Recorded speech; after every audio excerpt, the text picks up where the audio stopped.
wajib hukumnya ngilangi najis dari pakaian. Artinya kita sholat tadi ada najisnya, maka sholat kita tidak sah karena syarat sholatnya dilanggar. Berarti wajib kita ulang tuh tadi sholat dohor, sholat asar, maghrib, isya, ulang. Panjangannya nih rada repot, tapi saya harus terangin karena ngaji. Anak kita ngompol di celana, bini kita kagak ngaji, nyuci, taruh di bak, maka airnya najis. Taruh lagi sarung lakinya di bak, maka sarung yang tadinya enggak najis jadi najis. Habis ini dibilas, ini ember isi air. Ada enggak nih 216 liter? Enggak ada. Dari sini pindahin kemari. Najis enggak? Najis. Hilang dah tuh busanya. Kita jemur. Kering enggak kira-kira? Kering. Kasih kispray. Licin enggak? Licin. Bawa sholat. Sholatnya sah enggak? Kenapa? Najis. Tuh. Ingat-ingat, bininya makanya kudu ngaji. Bagaimana cara nyuci najis pada air yang tidak ada dua kulah. Belajar. Bismillahirrahmanirrahim. Alhamdulillahi rabbil alamin. Wassalatu wassalamu ala sayyidina Muhammadin wa ala alihi wa sahbihi ajma'in.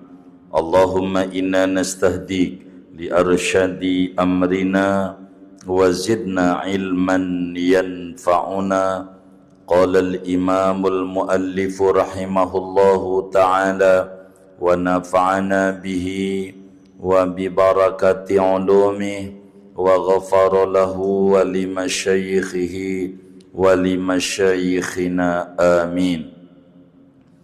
Wa yajibu raf'un najasati allati la yu'fa anha, dan wajib oleh menghilangkan najis yang tidak dimaafkan daripada najis itu. Minas saubi, menghilangkannya daripada pakaian, wa ghairihi, dan selainnya pakaian. Ketemu halamannya. Halaman berapa ini Ustaz? 21. Yang ini berapa itu?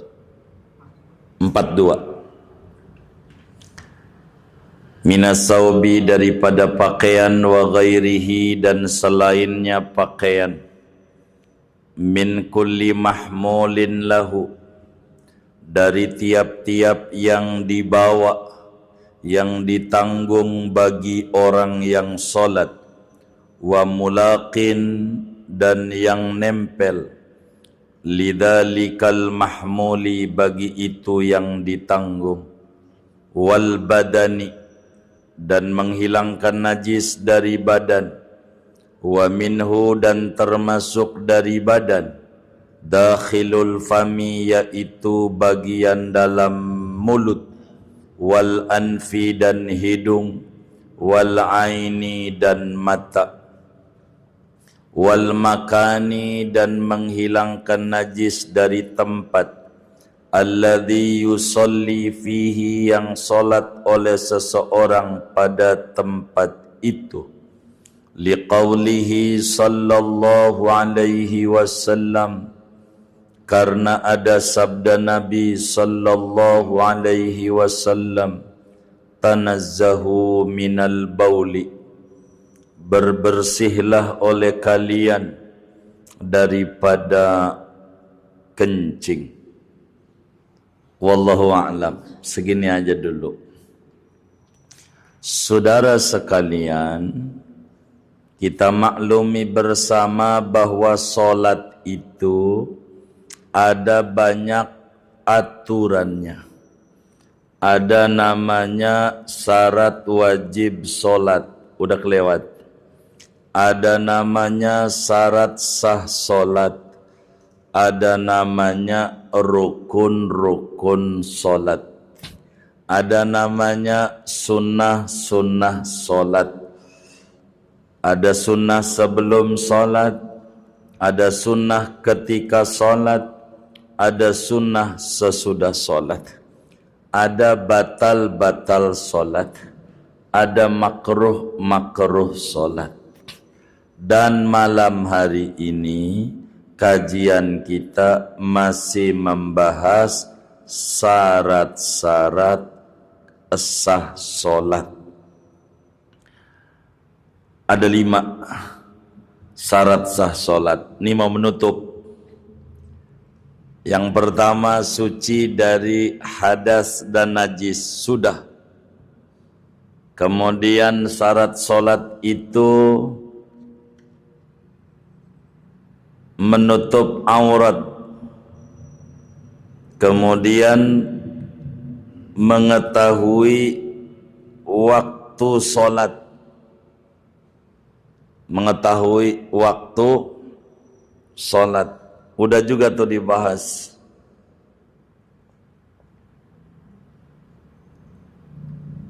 Kemudian arah kiblat, dan kelimanya kudu suci pakaiannya, badannya, tempat solatnya dari najis yang tidak dimaafkan. Dan ini materi kita. Jadi perlu diketahui di antara syarat solat kudu suci pakaiannya, badannya, tempatnya daripada najis yang tidak dimaafkan. Berbicara najis, saudara, ada 4 macam najis. Yang pertama, ada najis yang tidak dimaafkan pada air, juga pada solat. Air tidak dimaafin, pada solat juga tidak dimaafin. Contohnya kencing. Air kena kencing najis, pakaian kita kena kencing dalam solat juga najis, tidak dimaafin. Kedua,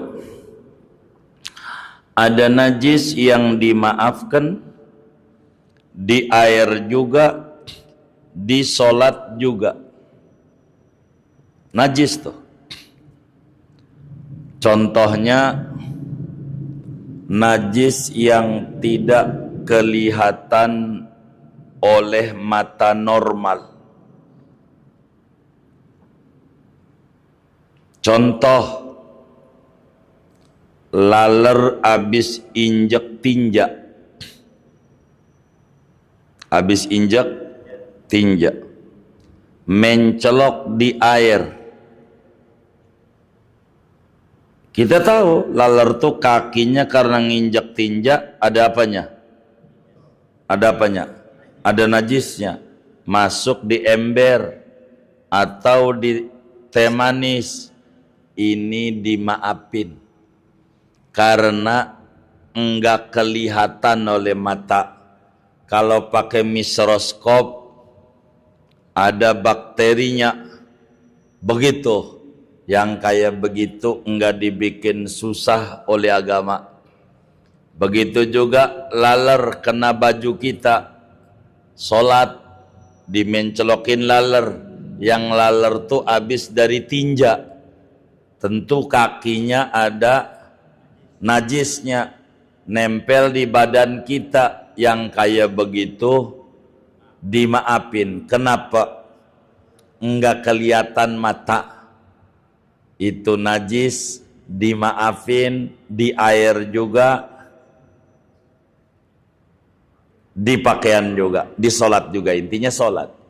Ketiga, ada najis yang dimaafkan pada air, tidak dimaafkan pada sholat, pada pakaian. Air dimaafin, di pakaian enggak. Contohnya mana?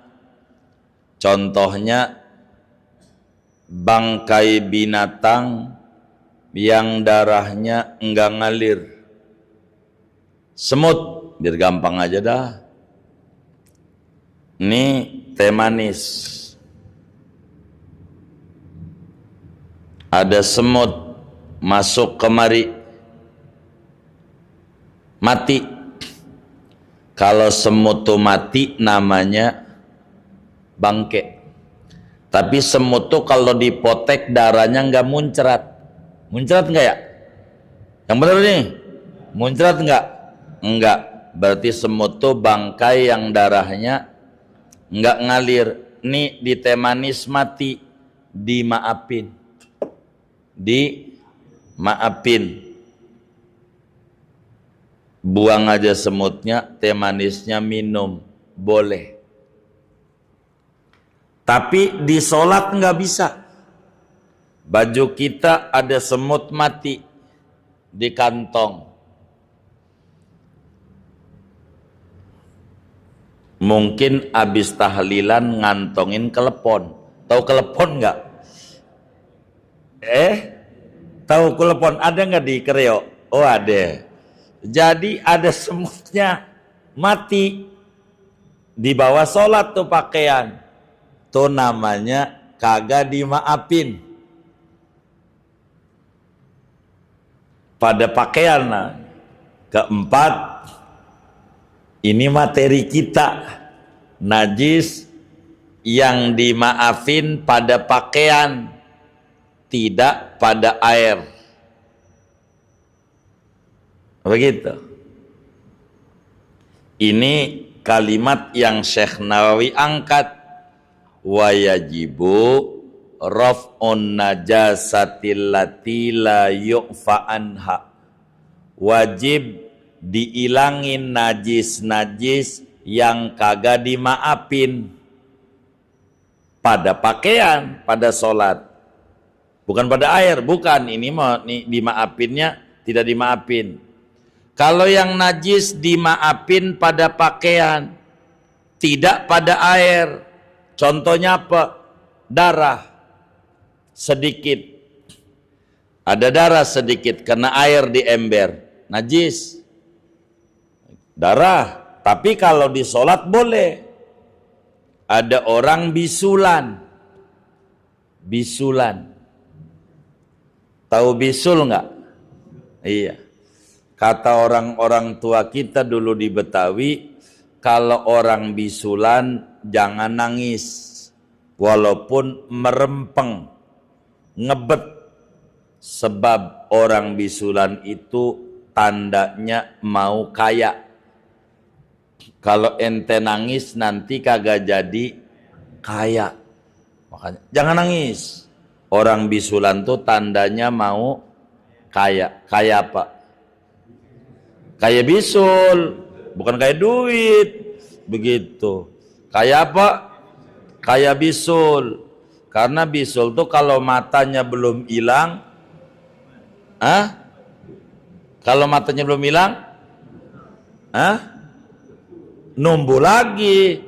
Matanya belum hilang, numbuh lagi. Maka orang bisulan tuh tandanya mau kaya. Dia kaya bisul, mana mau kaya duit, dari mana urusannya? Itu kan orang dulu juga ngomong kaya duit. Ngomongnya kalau orang bisulan tandanya mau kaya. Makanya yang tadinya anaknya ngeri, awas, mau kaya. Kalau nangis jadi miskin. Begitu. Jadi nggak jadi airnya. Itu membahasa halus. Ada orang bisulan nih materinya. Lagi sujud meletus tuh bisul, karena bisulnya di pantat. Bagaimana nih ada darahnya, kena baju, kena badan, dimaafin. Kalau lagi sholat, dimaafin. Nggak apa-apa, nggak apa-apa. Begitu, begitu. Ada jerawatnya, jerawat, darahan, jerawatnya, bukan hasil dikorek-korek, dimaafin. Begitu. Korengan badannya, ada darahnya, kena baju, dimaafin. Begitu, dimaafin. Namanya najis yang dimaafin. Jadi kalau ngomong sholat, ada dua najis. Sholat doang nih. Ada najis yang dimaafin, ada najis yang tidak dimaafin. Yang kudu diilangin, najis yang tidak dimaafin. Tuh begitu kata kitabnya. Jadi orang sholat itu wajib ngilangin najis. Najis yang mana? Yang kategorinya kagak dimaafin. Begitu. Jangan sampai orang sholat ada najisnya, contoh kencing. Begitu tuh. Ntar dah contoh-contohnya kita ulas satu-satu. Kudu dihilangin dari apa? 3. Pakaiannya kudu bersih dari najis. 2. Badannya kudu bersih dari najis. 3. Tempat sholatnya, tempat dirinya, tempat sujudnya, tempatnya. Ini kudu kage ada najisnya.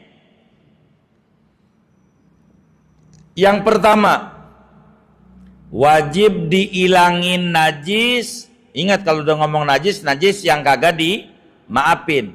Daripada pakaian. Dari mana dalilnya?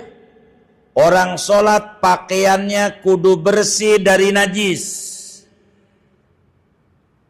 Dalilnya di dalam Al-Quran. Surat apa ya? Mudassir kayaknya. Zazari di bagiannya. Wasiyabaka fatohir. Mudassir. Wasiyabaka fatohir. Kata Allah, bersihkanlah pakaianmu. Yang disuruh bersih dalam sholat. Di luar sholat ente boleh bergaul dengan najis. Enggak apa-apa, enggak apa-apa. Ente bersihin got, kena najis tuh celananya, enggak usah pulang dulu, ganti lagi yang baru. Kena najis lagi, ganti lagi. Ya capek, terusin aja pakai itu. Berarti yang wajib bersih pakaian itu kalau ngomongin sholat dan semacamnya. Karena itu Allah nyatakan wasiyabaka fatohir. Pakaianmu kudu bersih daripada najis. Kudu bersih. Itu Quran. Kedua, dari mana dalilnya? Bahwa orang sholat itu pakaiannya kudu bersih daripada najis. Di dalam hadis yang sahih, Imam Bukhari, Imam Muslim, Abu Dawud juga riwayatkan daripada sahabat Nabi namanya Sayyidatuna Khawlah bintu Yasar. Sayyidina Khawlah, Siti Khawlah bertanya kepada Nabi Yuna Muhammad sallallahu alaihi wa alihi wa sahbihi wasallam. Kata beliau, ya Habibi ya Rasulullah, mali illa saubun wahid Ya Rasulullah, jujur aja Nabi, saya ini punya baju atu-atunya. Ya, umatnya Nabi itu macam-macam, ada yang kaya, ada yang miskin, ada yang miskin banget, begitu. Punya baju atu doang. Ini sih bukan kayak sampean. Kalau sampean kayaknya baju banyak, ya kan? Begitu. Tapi kalau ada yang dagang baju, beli lagi biasanya. Ini model kayak begini nih mukanya. Modelnya. Siti Hawla bilang, "Ya Habibi ya Rasulullah, mali illa sabun wahid ahidu bih." Ya Rasulullah, saya itu punya baju atu doang Nabi. Wa ana ahidu fihi. Saya kena darah haid juga, orang bajunya atu. Saya kan perempuan, men. Sehingga baju saya itu kena darah haid. Begitu. Sedang darah tuh najis. Dia nanya, "Fakaifa asna?" Bagaimana saya ini sholatnya Nabi? Tuh, perempuan Ansor itu enggak pernah malu bertanya kepada guru. Bertanya sama Nabi. Maka Nabi menyampaikan, nikmatil mar'ah nisaul ansar. Sebaik-baiknya perempuan, perempuan Madinah. La tastahyi an amri diniha. Kagak malu. Nanya agama tuh nggak malu. Apa aja nanya. Tuh begitu. Enggak kayak kita. Waktu gurunya tuh di majelis, murid-muridku ada yang ditanya enggak? Silahkan. Pada diem aja tuh. Kata gurunya, kalau enggak ada yang ditanya, saya tutup doa. Dia jawab, "Guru, doa aja." Baik, maka gurunya baca doa. Selesai doa, gurunya duduk ngeteh. Kiai mau nanya, ini namanya murid kurang ajar. Guru istirahat kagak boleh. Begitu. Waktu disuruh nanya, kagak nanya. Waktu gurunya mau ngaso, nanya. Ini namanya murid kurang ajar. Kagak berkah ilmunya model begini ini. Namanya nyeksa guru. Zaman dulu Muallim Syafi'i Adzami rahimahullah. Mana ini Bang Nur? Kagak ngaji. Kalau Kamis ngaji di Al-Ma'ruf namanya, Rawasimpro, Kamis subuh ngaji. Banyak tuh orang Kareong ngaji. Yang saya hafal Kiai Abdul Hai, terus itu Kiai Amin Sirbini, begitu. Banyak tuh kalau Kamis subuh. Sampai Muallim ngajar juga tuh di Baitul Muta'ali. Ji Muallim masih bisa juga ikut ngaji juga lama. Dulu ada kawan namanya Jihaidir. Wafat ya? Iya tuh. Temen lama tuh, lama banget. Begitu dari tahun 2000 saya kenal beliau. Jadi ngaji di Al-Ma'ruf nih, saya cerita Muallim radhiyallahu ta'ala. Waktu ditanya Muallim, ada yang nanya? Enggak ada. Habis ngaji sarapan, nasi uduk biasa. Gitu. Ada orang mau nanya, ada Pak Idris. Pak Idris itu sopirnya. Dan juga ada Pak Haji Nunung, Kiai Nunung Marzuki. Nunung Marzuki. Kayaknya besanan juga sama Abdul Hai kayaknya. Anaknya. Begitu. Abah Nunung nih kiai jagoan dari Kampung Rawa. Ada orang nanya Muallim. Lagi makan. Muallim mau nanya. Hei, begitu. Tadi aja waktu guru nanya mau nanya, kagak nanya. Sekarang aja guru makan, kan nanya. Kurang ajar, songong lo, songong. Kata Idris, supirnya Muallim senyum aja. Muallim mesem aja. Ya, enggak apa-apa. Ini tadi suruh nanya. Perempuan Ansor, kayak begitu tuh. Enggak sungkan untuk bertanya agama. Sebab orang nanya tuh ganjarannya sebanyak orang yang dengar. Ada berapa itu orang yang ngaji? Ada 500. Sebanyak itu 100 kali 500. Itu ganjaran orang nanya. Kalau gua nanya takut dikata bego, gua diem aja dah. Jadi bego. Begitu. Orang perlu paham sama agama. Berkat orang-orang Ansor nanya lah sama Rasulullah, ilmu kita banyak. Dari Nabi. Berkat nanya. Ini Siti Haulah bintu Yasar radhiyallahu ta'ala anha, kata beliau, ataitu Rasulullah sallallahu alaihi wasallam summa qultu ya habibi ya Rasulullah mali illa saubun wahid wa ana ahidu fi fa kaifa asna. Nabi jujur aja dah, aneh ini orang miskin, punya baju watu-watunya, itu juga baju buat sholat, men juga di situ, main juga di situ, tuh miskin banget tuh sahabat. Ente mau kudu bersyukur sama Allah. Ya Allah, baju ente makanya punya banyak banget dah, saya yakin punya banyak begitu. Baju bekas aja kayaknya ada selemari tuh. Bekas SMP aja masih disimpan. Nih SMA nih kenang-kenangan pakai pilok, simpen. Nunggu nanti ada orang kebakaran baru dikasih. Ada nggak yang kayak begitu tuh? Yang mana orangnya? Jangan begitu. Nunggu orang susah, kasih aja sama orang dapat ganjaran. Itu begitu. Kata Nabi bilang begini sama Siti Haulah.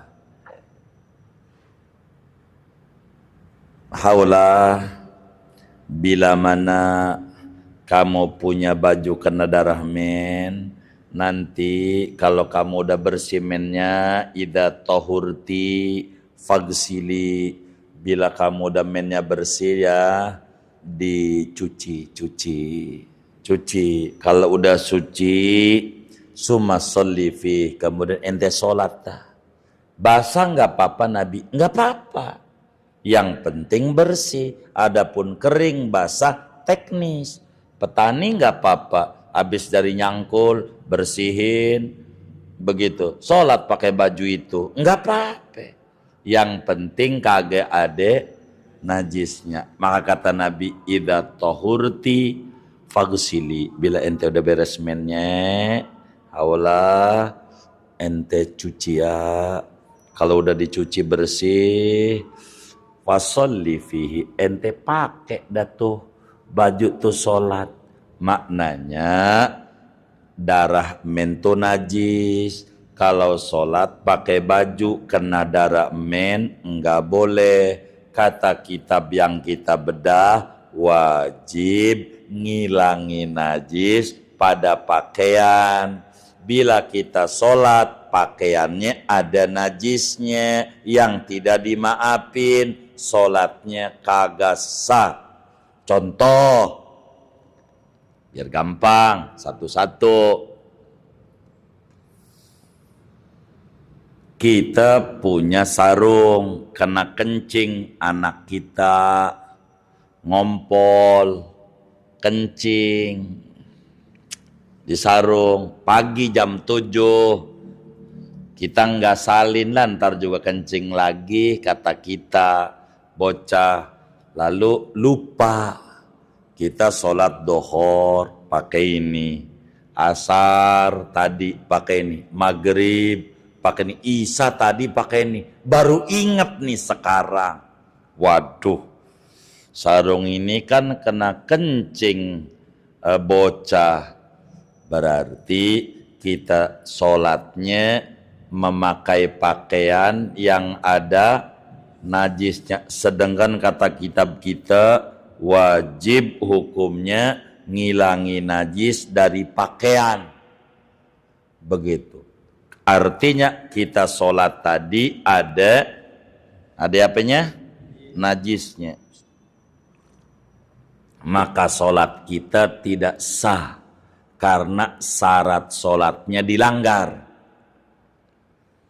Berarti wajib kita ulang tuh tadi sholat dohor, sholat asar, maghrib, isya, ulang. Mana ketahuannya udah 3 hari, ya tinggal dihitung. Begitu sholatnya. Ini satu, panjangannya nih rada repot, tapi saya harus terangin karena ngaji.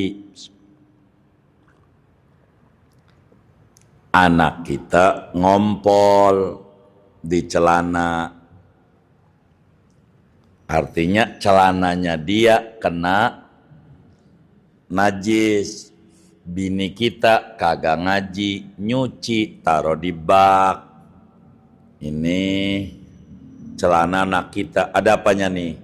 Najisnya. Nih bak tuh, ada nggak 216 liter? Ada nggak airnya? Bak tuh, nggak ada. Maka kena celana ini, anak nih. Maka airnya najis. Taruh lagi sarung lakinya. Iya di sini, di bak. Maka sarung yang tadinya nggak najis jadi najis. Begitu, najis sarung. Baju lakinya, baju koko, almia, taruh jadi najis. Begitu, najis. Habis ini dibilas, ini ember, isi air. Ada nggak nih 216 liter? Nggak ada. Dari sini pindahin kemari. Najis nggak? Najis. Gitu, najis. Hilang dah tuh busanya. Kita jemur. Kering nggak kira-kira? Kering. Kering nggak? Kering karena jemur. Kita kasih molto. Wangi nggak? Wangi. Kasih kispray, licin nggak?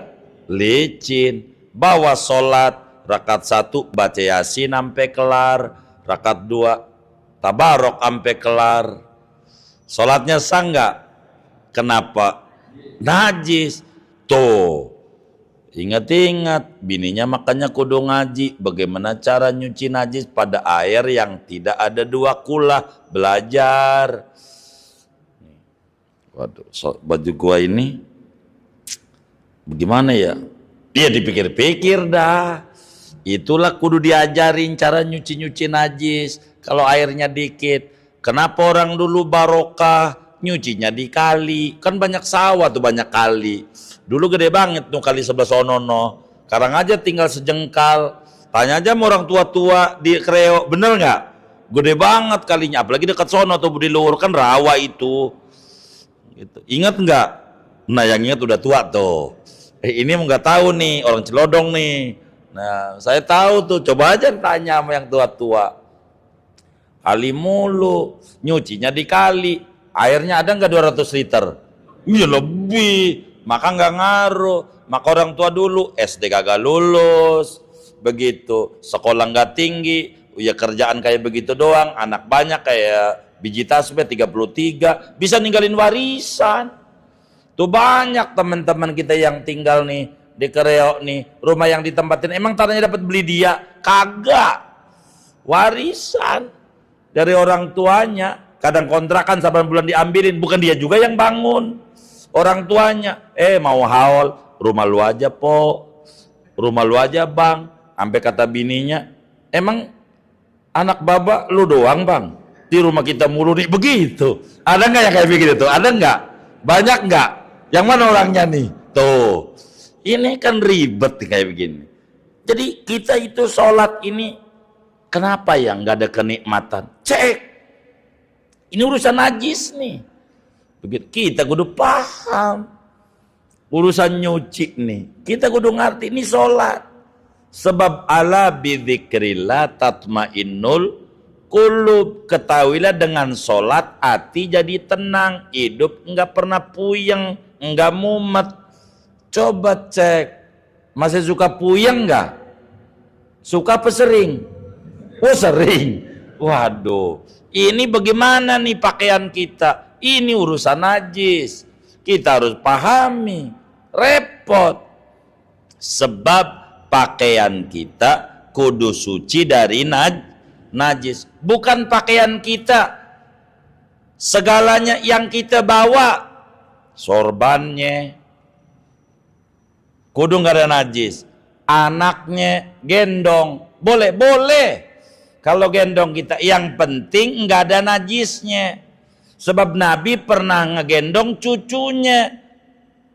Itu digendong sama Nabi sholat, nggak apa-apa.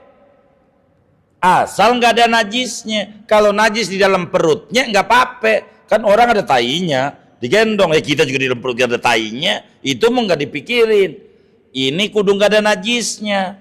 Jadi kalau kencing diselein. Kita jangan lihat Nabi gendong. Iya, orang Siti Fatimah Nabi nyunatin Hasan Husain umur 8 hari. Kita nyunatin umur berapa? 18 tahun. Waktu disunat aja sama dokter ngelawan. Begitu. Itu umur 8 hari disunatnya. Sayyidina Hasan 8 hari, Husain 8 hari. Najis nggak nempel di kulup. Anak kita nempel di kulup, ya beda hukumnya. Bukan lihat, itu Nabi gendong, ya harus utuh. Nggak ada najisnya ono. Anak kita ini ada najisnya enggak? Begitu. Gendong kita, berarti kita membawa najis. Nyetrum. Najis. Inilah maknanya min kulli mahmulin lahu. Dari tiap-tiap yang dibawa bagainya, digendong.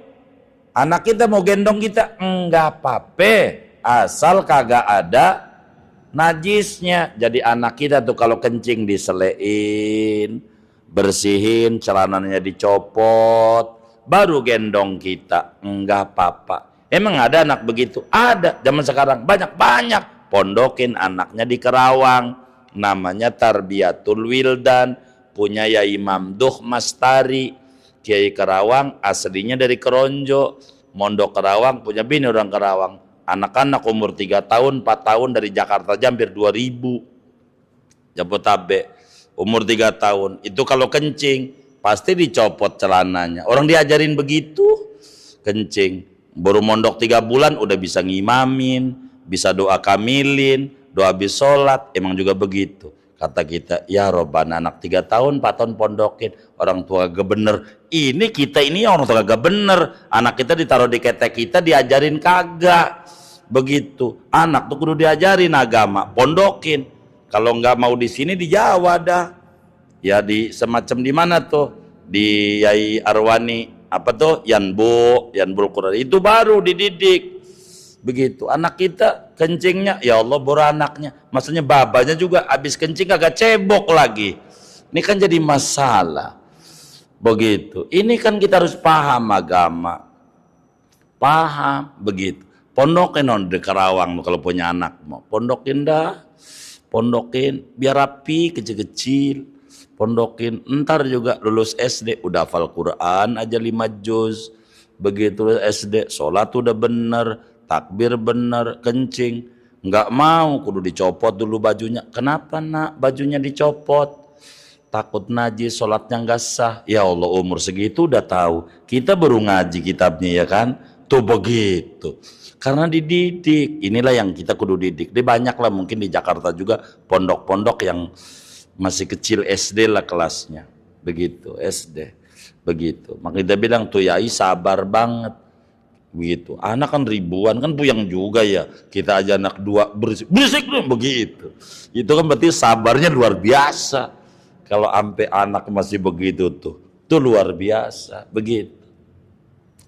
Itu luar biasa. Itu penting.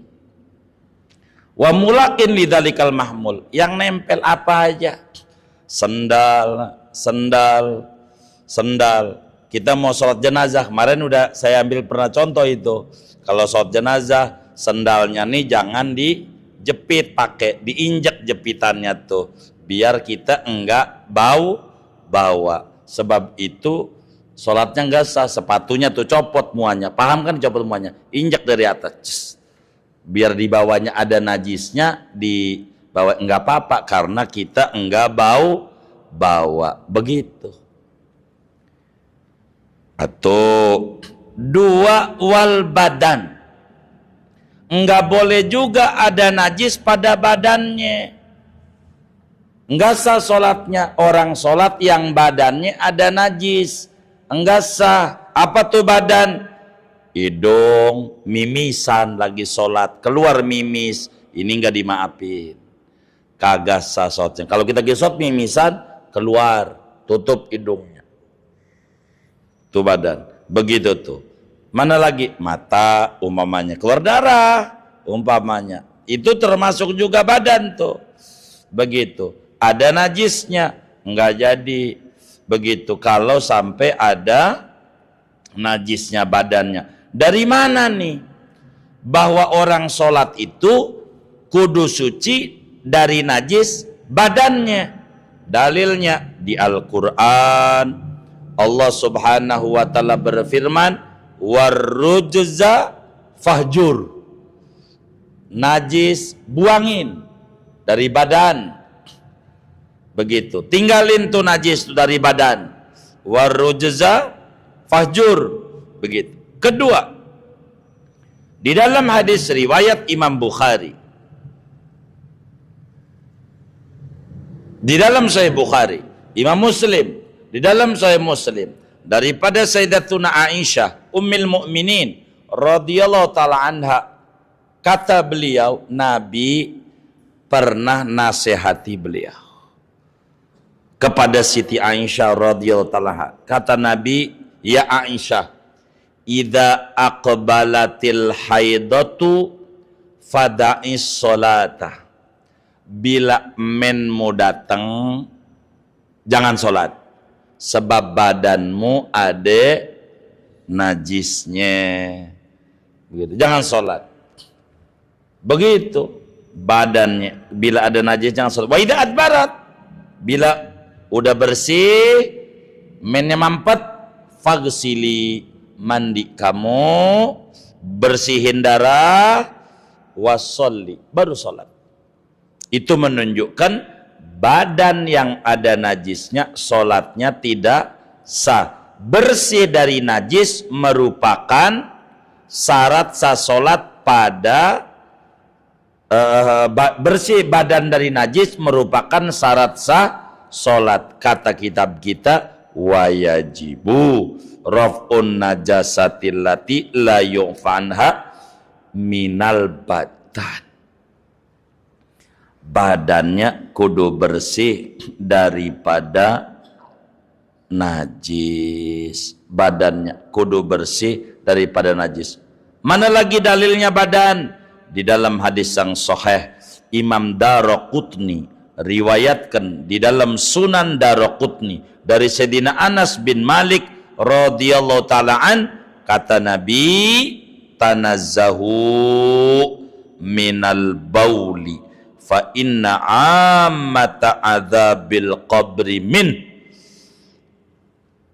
Bersihin, tuntasin dari najis, sebab orang banyak dikubur disiksa bukan gak sholat. Sholat mau rajin tapi ada najisnya. Lagi sholat ceret terus saja, kan ceret itu maksudnya kencing, begitu, enggak sah sholatnya.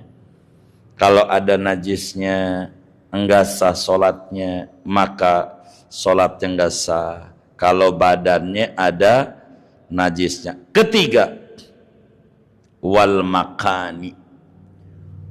Orang sholat itu kudu bersih dari najis. Apanya? Makani, yakni tempat sholatnya. Tempat sholatnya kudu tidak ada najisnya. Mana dalilnya bahwa tempatnya itu kudu bersih? Di dalam Sahih Bukhari, Sahih Muslim ada hadis bahwa ada orang A'rabi kencing di masjidnya Nabi Muhammad sallallahu alaihi wasallam. Bala A'rabiyun fil masjid. Orang Arab pegunungan kencing di masjidnya Nabi kita Muhammad sallallahu alaihi wa alihi wa sahbihi wasallam. Akhirnya fa amaron nabiyyu bitathhirihi. Nabi perintahkan para sahabat bersihin itu tempat najisnya. Bahkan kata Nabi, ambilin air seember, siram. Itu menunjukkan tempat sholat kudu bersih dari najis. Ente sholat ada tai cicak, enggak nempel di tengah, ini cicak ke sini, kita sujud geser, enggak di tai cicak, sah sholatnya.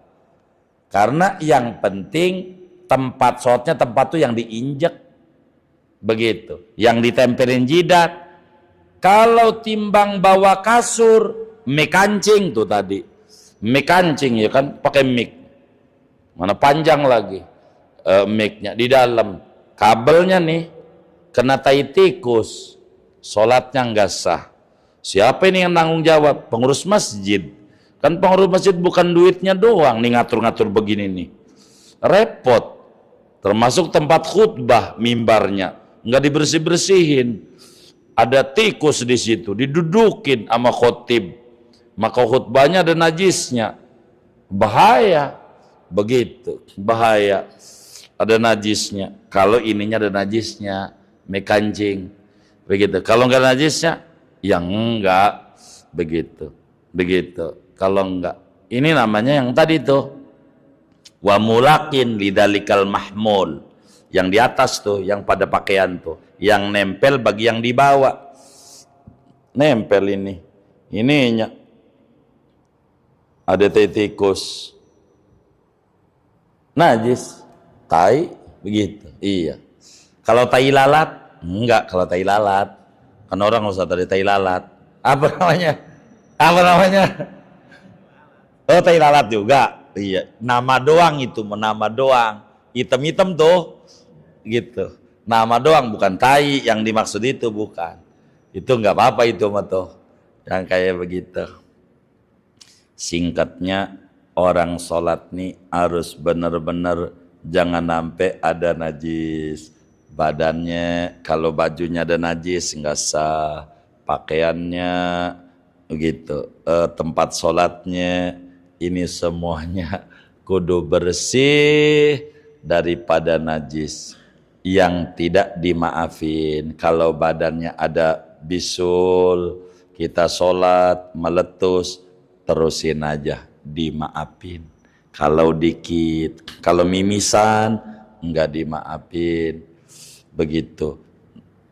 Jadi banyaklah begitu. Dan ini yang kita harus jaga betul di dalam kita punya sholat nih, urusan najis ini amat sangat repot berbicara sholat. Sebab tuh ini dalil yang diangkat Syekh Nawawi berbicara najis pada badan nih, liqaulihi, penutup hadisnya tuh, mana dalilnya badannya kudu enggak ada najisnya?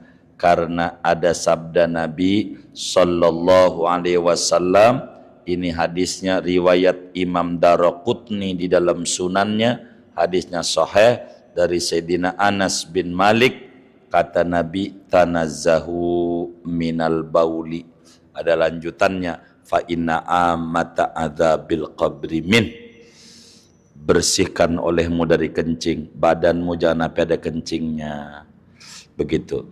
Kalau pakai dalil ini doang, yang lain dikias, badan, pakaian, tempat, semuanya kudu bersih dari najis. Kencing itu najis, sebab kalau ada najisnya sholatnya tidak sah. Dan ini harus diperhatikan betul kalau kita sholat, agar supaya kita benar di dalam kita punya sholat. Maka rangkaian sholat itu tidak mudah. Ulama-ulama kita sampai tua, ulama besar kayak Muallim Syafi'i Hadzami radhiyallahu ta'ala an, itu masih ngaji fikih. Kenapa? Saking susahnya berbicara sholat ini. Kalau kita masih ngaji nih kayak begini nih, salah satu keuntungan orang ngaji itu, keuntungan akhirat, ibadah kita diterima oleh Allah. Kenapa diterima? Begini, Kalau orang belajar sepeda nabrak-nabrak, jatuh-jatuh, kira-kira ditertawakan apa dimaklumi? Ditertawakan apa dimaklumi? Hah? Ada bocah nih belajar sepeda jatuh, ditertawakan apa dimaklumi? Kenapa dimaklumi? Masih belajar, wajar. Begitulah ketika malaikat mengadu kepada Allah, ya Rob, si hamba ini nih sholatnya nggak benar. Maklumin aja, masih ngaji dia. Tapi ngajinya ngantuk, masih ngaji. Yang penting masih ngaji. Tuh keuntungan orang ngaji itu menjadi sabab ibadahnya diterima oleh Allah. Maka pentingnya kita ngaji fikih itu dalam rangka supaya ibadah-ibadah kita diterima oleh Allah Subhanahu wa ta'ala. Wa yajibu 'alal qadiri 'alal qiyami an yusalliyal fardhu qaiman. Segini aja lah. Jangan banyak-banyak, buat tanya jawab saja. Ada yang ditanya mungkin materi ini atau di luarnya, sebelum doa dipersilahkan. Wallahu a'lam. Ini ada pertanyaan dari pemirsa RT ketik dulu. Yang pertama dari ibu-ibu nih. Saya haid, kemudian suci dan mandi, dan setelah itu melaksanakan sholat. Namun setelah sholat ternyata ada yang keluar lagi, itu bagaimana sholatnya? Kemudian yang kedua, minta amalan supaya dapat pekerjaan.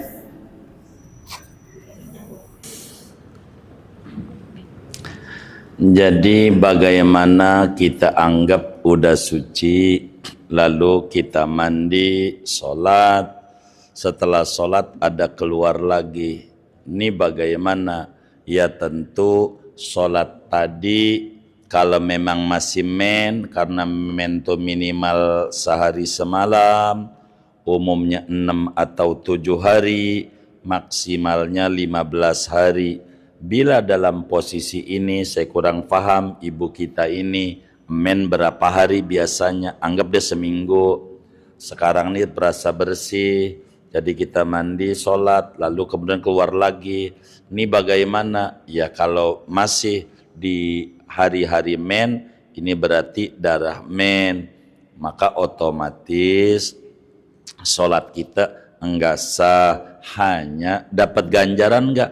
Ya dapat kita ganjaran, kan masih kita. Iya dapat ganjaran dari bacaannya, dari ininya, dari husnudon kita anggap suci. Begitu. Kalau ternyata habis sholat kok keluar darah lagi, begitu, itu berarti masih Tapi kalau sudah lewat dari 15 hari kasusnya kayak begini, maka sholatnya tentu sah adanya dengan cara dia istihadoh. Tapi kalau kayak begini ini kan nampaknya tidak istihadoh. Jadi bunda sholatnya kayak begitu aja sebagai hati-hati, namanya bunda ini bagus.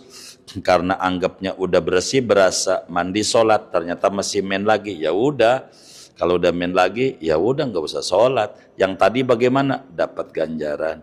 Kurang lebih demikian. Wallahu alam. Yang kedua apa? Minta amalan supaya dapat pekerjaan. Begini. Jadi kalaulah kita punya hajat besar kepada Allah Subhanahu wa ta'ala, maka saya nggak paham nih orang, sebetulnya rada repot ngasih amalan tuh. Dia punya waktu luang kapan ya? Begitu. Ketika saya kasih waktu amalannya pagi, dianya pagi repot. Begitu. Kita kasih malam, gua malam malah kagak bisa, kan repot juga. Jadi emang repot kalau yang kayak begini nih saya ngebaginya. Tapi secara umum begini aja. Kalau kita punya hajat besar, jalanin aja sholat hajat. Kalau kita pengen dapat pekerjaan, sholat hajatnya yang Nabi ajarkan saja. kepada Sayyidina Utsman bin Hunayf radhiyallahu ta'ala an. Wis biar gampang, wudunya yang rapi, sholat malam namanya sholat hajat. Wudunya yang rapi, artinya yang rapi itu sunah-sunahnya dipakai, yang sempurna wudunya, ngadap kiblat segala macam, jangan ngobrol, intinya wudunya sunah-sunahnya dikerjakan. Udah selesai daripada wudu, lalu kemudian sholat dah. Ya tentu kalau perempuan tutup aurat segala macam itu saya nggak perlu tarangin. Sholat hajat, usolli sunnatal hajati rakaataini mustaqbil kiblati adaan lillahi ta'ala. Di hatinya aku niat sholat hajat 2 rakaat menghadap kiblat karena Allah Ta'ala. Baca suratnya surat langganan saja. Apaan? Kuliah ama kulhu, itu langganan. Apal enggak? Apal. Kalau langganan mau di pojok juga apal. Ini kuliah ama kulhu, begitu suratnya, kuliah kulhu. Atau kalau enggak ini suratnya bacanya wadduha aja. Surat wadduha kalau bisa 7 balikan, rakaat 2-nya alam nasrah 7 balikan. Kalau nggak bisa begitu udah kuliah kulhu aja. Kalau bisa wadduha 7 balikan, alam nasrahnya 7 balikan. Udah salam, doa. Diawali dulu doanya nih. Habis salam baca istighfar dulu. Istighfar 7 kali. Yang pendek aja, astagfirullah wa atubu ilaihi, astagfirullah wa atubu ilaihi, astagfirullah wa atubu ilaihi, 7 kali. Habis istighfar baca la ilaha illallah 7 kali. La ilallahnya begini, la ilaha illallah Muhammad Rasulullah fi kulli lamhatin wa nafasin adadama wasi'ahu ilmullah, la ilaha illallah Muhammad Rasulullah fi kulli lamhatin wa nafasin adadama wasi'ahu ilmullah. Udah 7. Yang ketiga membaca sholawat. Berapa kali sholawatnya nih? Sholawatnya 7 aja sholawatnya. Yang bagaimana sholawatnya? Begini aja sholawatnya.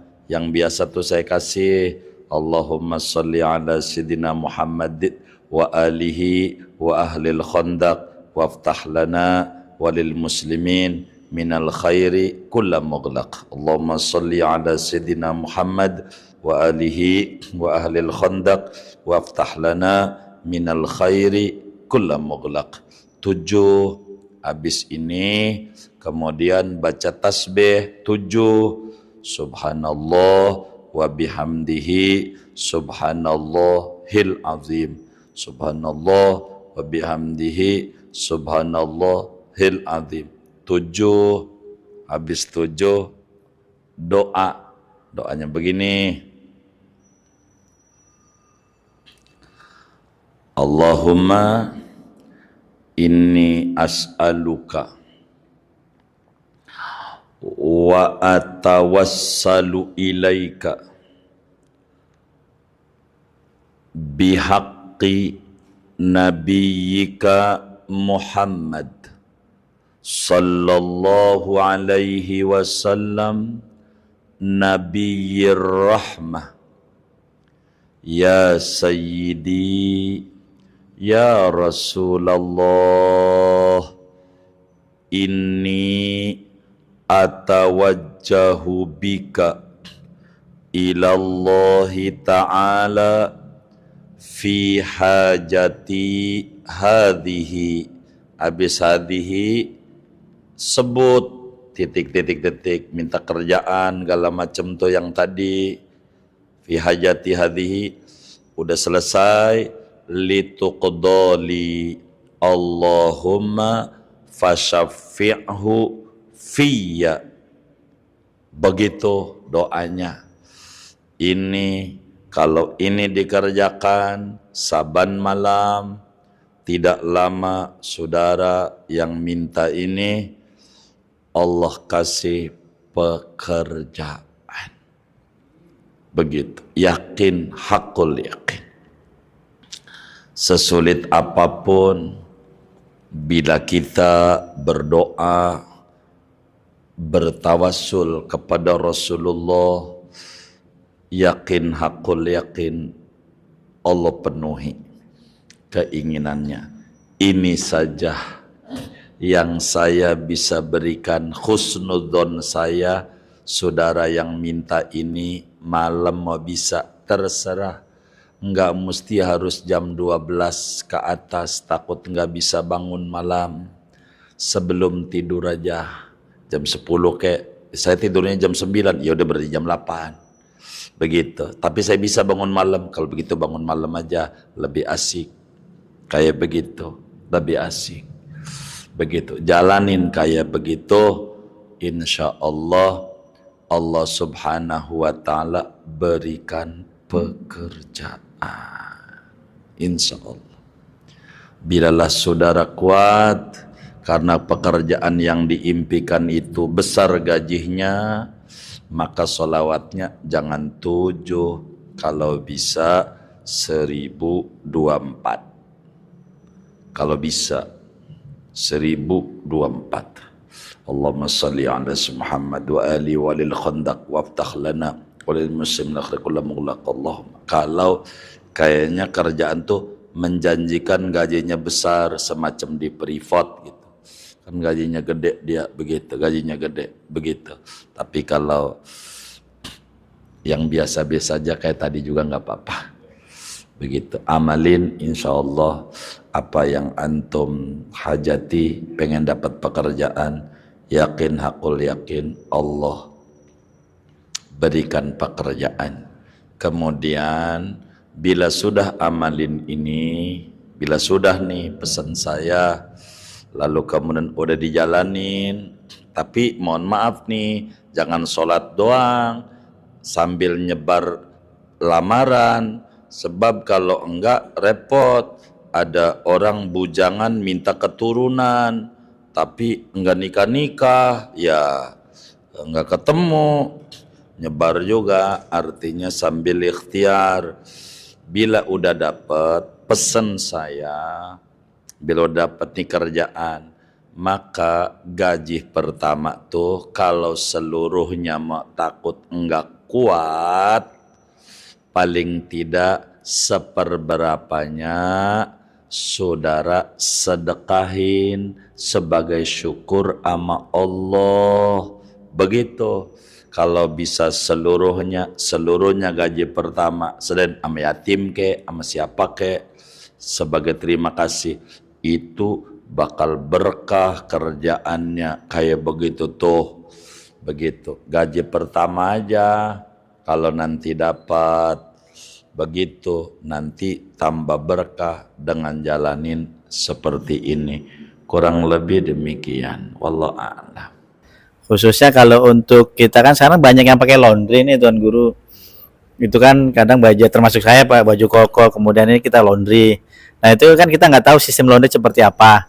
Apakah dia sudah mengetahui tentang syariat dalam mencuci atau gimana, kita belum tahu. Itu gimana hukumnya dengan kita biar supaya kita husnuzon yang baik. Terus kemudian yang kedua, itu kan kalau misalnya kita sholat kita itu kalau rapi bagus kan, itu syarat syarat sahnya sholat ya. Kalau syarat kalau shop kita bagus itu kan sholat jadi lebih makin bagus. Jadi kadang-kadang yang kita perhatikan nih, karena di belakang kadang-kadang ada satu atau dua orang yang shopnya sendiri jauh. Nah itu apakah dia termasuk bagian dalam ikut sholat jamaah atau pahalanya berkurang? Ya kurang lebih seperti itu Tuan Guru.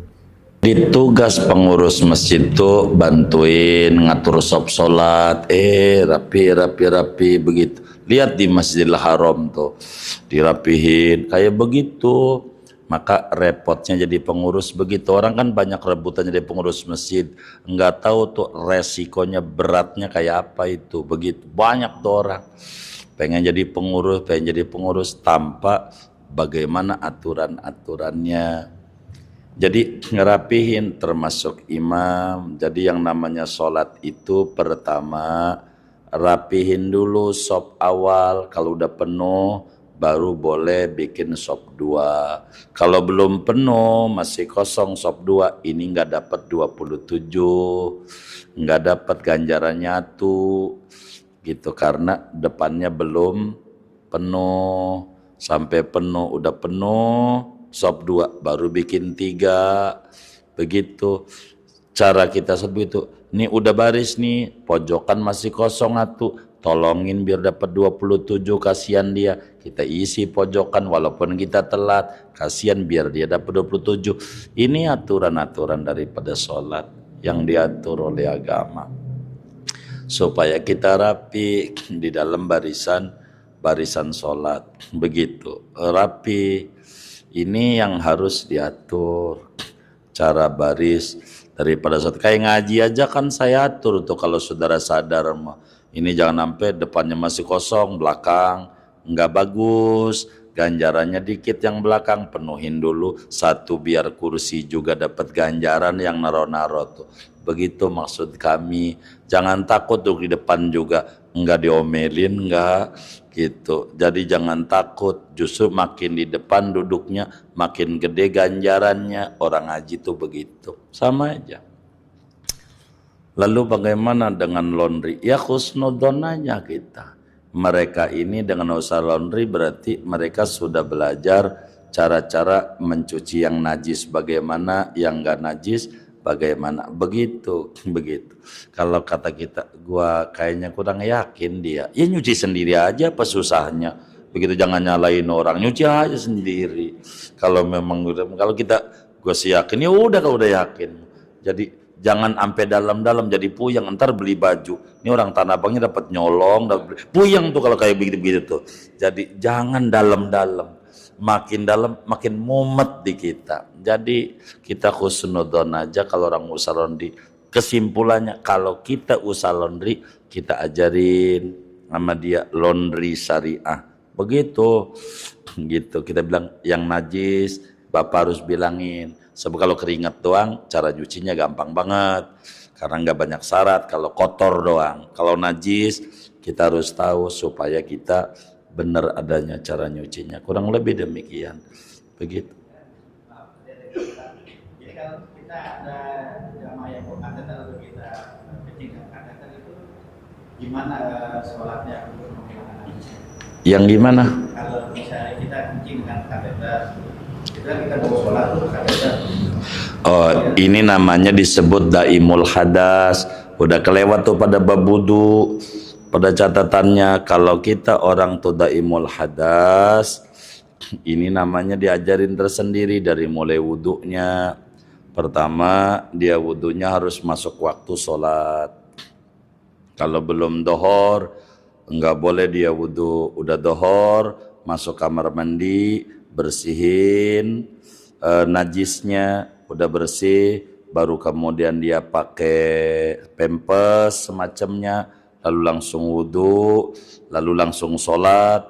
Andai keluar najis lagi sholat, dimaafin orang yang model kayak begitu, asal mengikuti tata tertib daripada cara sholat orang yang pakai kayak begitu. Kurang lebih begitu. Allah a'lam.